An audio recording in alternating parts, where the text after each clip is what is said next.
Bonjour à tous et bienvenue dans la partie 3 de l'étude sur l'éternité.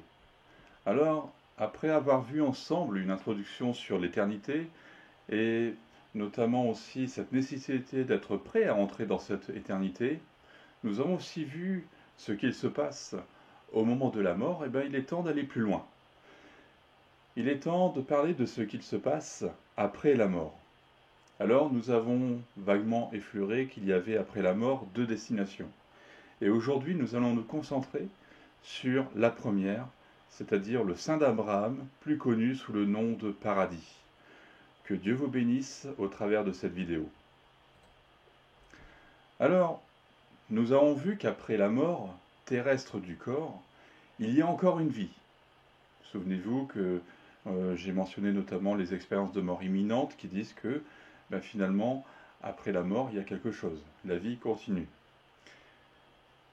J'ai même aussi mentionné j'ai fait ce parallèle aussi qu'il y avait un terme finalement d'attente, de repos. Les morts se reposent. C'est ce que vous pouvez voir justement dans ce passage de Apocalypse 14. Puis j'entendis du ciel une voix qui disait, écrit, heureux les morts qui meurent dans le Seigneur. Et ce, dès maintenant. Oui, dit l'Esprit, ainsi ils se reposent de leurs œuvres, mais leurs œuvres les poursuivent. Leurs œuvres les suivent. Vous voyez, ce terme, c'est heureux les morts qui meurent dans le Seigneur. Voilà, ceux-là, ils sont heureux. Mais ceux qui n'ont pas accepté Christ comme leur sauveur et Seigneur, eh bien, ils souffrent, comme nous le verrons dans la prochaine vidéo. Cette vidéo qui finalement montrera aussi finalement que ce n'est pas un lieu qui est reposant. Ici, on voit que euh, les morts se reposent, ceux qui meurent dans le Seigneur, mais par contre, vous verrez, et d'ailleurs, dans la prochaine lecture aussi, nous allons voir que finalement, il y a aussi une activité de l'autre côté, dans la deuxième destination du séjour des morts, mais par contre, celle-là, elle est beaucoup moins plaisante. D'ailleurs, lisons cela tout de suite dans Luc. Luc 16, versets 19 à 31. Il y avait un homme riche qui s'habillait de pourpre et de fin lin, qui, chaque jour, menait joyeuse et brillante vie. Un pauvre du nom de Lazare était couché devant son portail, couvert d'ulcères. Il aurait bien voulu se rassasier des miettes qui tombaient de la table du riche, cependant, même les chiens venaient lécher ses ulcères. Le pauvre mourut et fut porté par les anges auprès d'Abraham. Le riche mourut aussi et fut enterré. Dans le séjour des morts, en proie à une grande souffrance, il leva les yeux et vit de loin Abraham avec Lazare à ses côtés. Il s'écria, Père Abraham, aie pitié de moi et envoie Lazare pour qu'il trempe le bout de son doigt dans l'eau afin de me rafraîchir la langue, car je souffre cruellement dans cette flamme. Comprenez ce que je disais juste avant. Il y en a un qui se repose, un autre qui souffre cruellement dans cette flamme.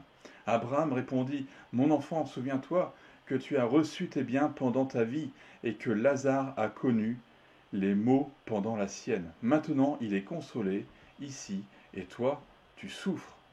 Notez que c'est un lieu de consolation, là où est le pauvre Lazare finalement.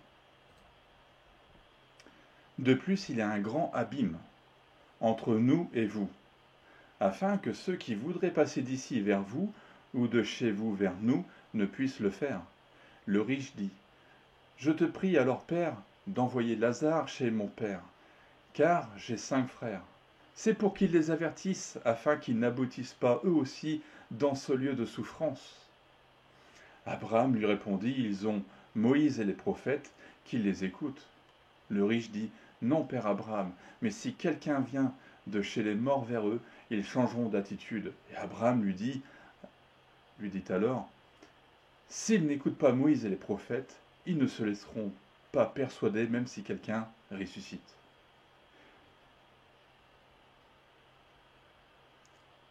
C'est pour qu'ils les avertissent, afin qu'ils n'aboutissent pas, eux aussi, dans ce lieu de souffrance. Et le but de cette vidéo aussi, et des prochaines vidéos, surtout sur l'éternité, c'est de vous avertir aussi pour que vous, qui écoutez, ou même si vous partagez les vidéos aussi, que ceux qui entendront cette vidéo n'aboutissent pas aussi dans ce lieu de souffrance. Alors notez bien que ce texte fait mention de deux destinations dans le séjour des morts. Un endroit paisible où se trouve le pauvre Lazare, et un autre où le riche se trouve exposé à de grandes souffrances. Cela nous prouve que la mort n'est pas l'absence de sentiments. Bon, c'est vrai que le fait de dire aussi que le pauvre Lazare est dans un endroit paisible tandis que le riche est dans un lieu de souffrance, cela peut faire bizarre, mais notez bien que ce n'est pas le fait d'être riche ou pauvre qui oriente notre éternité. Dans le royaume des cieux, il y aura des riches, mais il y aura aussi des pauvres. Et en enfer, il y a aussi des riches, mais aussi des pauvres. Alors, notez aussi qu'il est mentionné que le pauvre Lazare est mort. Et lorsqu'il est mort, il est porté par des anges, tandis que pour le riche, il est juste mentionné qu'il était enterré. Le texte que nous venons de lire nous parle du séjour des morts. Alors, je vais faire vite une parenthèse sur ce sujet.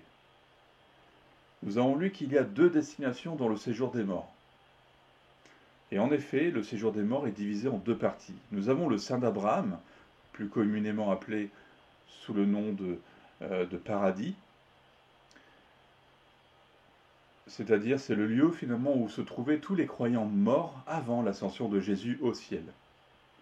Alors, cet épisode de l'ascension de Jésus au ciel, nous en reviendrons, très intéressant, parce que comme vous le verrez, il y a des choses qui ont changé. Et nous avons aussi le lieu de tourment. Et ce lieu de tourment qui est plus communément appelé enfer. Alors à ce stade, il est impératif de bien faire la différence entre ce qu'il s'est passé avant et pendant la venue de Jésus, et ce qu'il s'est passé après sa venue. Et en effet, vous verrez cela dans quelques minutes, vous verrez qu'il y a eu du changement. Alors, ici, dans ce séjour des morts, donc deux parties, le sein d'Abraham et de l'autre, le lieu de tourment. Deux parties, comme vous le voyez, totalement séparées et infranchissables. Dans Luc 16, vous avez déjà, je l'ai lu tout à l'heure, de plus, il y a un grand abîme entre nous et vous, afin que ceux qui voudraient passer d'ici vers vous ou de chez vous vers nous ne puissent le faire. Alors, ce fameux séjour des morts était aussi appelé le Sheol en hébreu. Cela signifie monde souterrain. Le mot grec pour ce mot, c'est Hadès.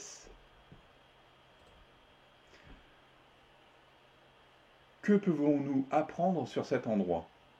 Vous voyez ici, Luc 16, verset 25, il dit, Abraham répondit, mon enfant, souviens-toi que tu as reçu tes biens pendant ta vie, alors que Lazare a connu les maux pendant la sienne. Il est maintenant consolé ici, et toi tu souffres. Alors le texte nous présente finalement ce paradis comme un lieu de consolation, un lieu de paix, un lieu de repos comme nous l'avons déjà vu. Et cet endroit était réservé seulement à ceux qui étaient agréables à Dieu. Ainsi, dans cet endroit se trouvaient les croyants de l'Ancien Testament, comme par exemple David, Ésaïe, Ézéchiel, Daniel, etc. Bref, tous ceux qui sont restés fidèles à Dieu. Encore une précision, j'ai mentionné les croyants de l'Ancien Testament. Alors on peut se demander, mais ouais, les croyants du Nouveau Testament, est-ce qu'ils y étaient? Alors pas tous. Peut-être que cela vous étonne, mais pas tous. Je vais m'expliquer. Prenons par exemple l'exemple de Jean-Baptiste. Jean-Baptiste était le fils de Zacharie et Élisabeth. Vous pouvez le voir là ici dans Luc 1, verset 13. Mais l'ange lui dit, ne crains rien, ne crains point, Zacharie, car ta prière a été exaucée. Ta femme Élisabeth t'enfantera un fils et tu lui donneras le nom de Jean. Donc, sous-entendu ici, Jean-Baptiste. Donc, il faut savoir que Élisabeth, c'est pour ça que j'ai fait le parallèle aussi avec le Luc 1, 36, un petit peu plus loin, quelques versets plus loin, Élisabeth et Marie, donc la mère de Jésus, étaient de la même famille. Et ainsi, vous voyez, donc voici qu'Élisabeth t'apparente, est elle aussi devenue enceinte d'un fils dans sa vieillesse, celle que l'on appelait la stérile, est dans son 6e mois. En effet, rien n'est impossible à Dieu. Marie dit, je suis la servante du Seigneur, que ta parole s'accomplisse pour moi, et l'ange la quitta. Alors, à l'aide de ces textes, nous pouvons voir que, finalement, Jésus et Jean-Baptiste étaient de la même famille, et qu'ils ont grandi ensemble. Il faut savoir qu'il n'y avait que 6 mois d'écart. Mais à un moment, Jean-Baptiste a été tué. Et d'ailleurs, cette histoire, vous pouvez la retrouver dans Marc 6. Jean-Baptiste se trouvait, lorsqu'il est mort, dans le paradis, aussi appelé Saint d'Abraham. Et il faut savoir qu'il y avait bien d'autres hommes, bien d'autres femmes du Nouveau Testament qui sont morts avant Jésus et qui étaient agréables à Dieu et qui se trouvaient dans ce lieu. Par exemple, nous avons aussi cet exemple du brigand qui est repentant sur la croix. Par exemple, ici, dans Luc 23, nous avons un bon texte qui nous l'explique. L'un des malfaiteurs crucifiés avec lui l'insultait en disant « Si tu es le Messie, sauve-toi toi-même, et nous avec toi. » Mais l'autre le reprenait et disait « N'as-tu aucune crainte de Dieu, toi qui subis la même condamnation ? Pour nous, ce n'est que justice, puisque nous recevons ce qu'ont mérité nos actes. Mais celui-ci n'a rien fait de mal. » Et il dit à Jésus « Seigneur, souviens-toi de moi quand tu viendras régner. » Jésus lui répondit « Je te le dis en vérité, aujourd'hui tu seras avec moi dans le paradis. » Alors que Jésus allait mourir sur cette croix, l'un des brigands finalement a reconnu qu'il était pécheur et il se repent, une repentance, un changement de mentalité profonde. Et Jésus lui fait une promesse. Aujourd'hui, tu seras avec moi dans le paradis. Donc, nous voyons encore une fois que cet ex-brigand est allé dans le paradis. Et bien sûr, Jésus aussi. Alors, souvenez-vous que c'est dans ce lieu que Jésus a fait une proclamation. Voyons les deux textes ici de 1 Pierre, finalement, 1 Pierre 3. C'est alors aussi qu'il est allé faire une proclamation aux esprits en prison. Ceux-là même qui avaient été rebelles autrefois lorsque la patience de Dieu se prolongeait à l'époque de Noé, pendant la construction de l'arche. Un petit nombre de personnes, à savoir 8, sont entrées dans ce bateau et ont été sauvées à travers l'eau. Un peu plus loin. En effet, l'évangile a aussi été annoncé aux morts, afin qu'après avoir été jugés comme tous les hommes, ici-bas, ils vivent selon Dieu par l'Esprit. Alors, dans ce séjour des morts, Jésus qui y était, ou bien sûr au paradis, Jésus leur a révélé sa mission à tous ceux qui étaient justement dans ce lieu, dans ce paradis, mais aussi finalement, vous verrez, tous ceux qui étaient aussi dans le lieu de tourment. Donc Jésus leur a révélé sa mission. Il est réellement le sauveur de tous les hommes. La Bible ne ment pas encore une fois. Jésus est le sauveur de tous les hommes. Alors pour tous ceux qui se trouvaient avec lui dans le paradis, c'était justement une confirmation que le choix qu'ils avaient fait était le bon. Et comme dans le texte finalement de Luc 16, qui présente l'histoire du pauvre Lazare et du riche, nous avons vu qu'il y avait une communication verbale qui était possible entre le paradis et le lieu de tourment.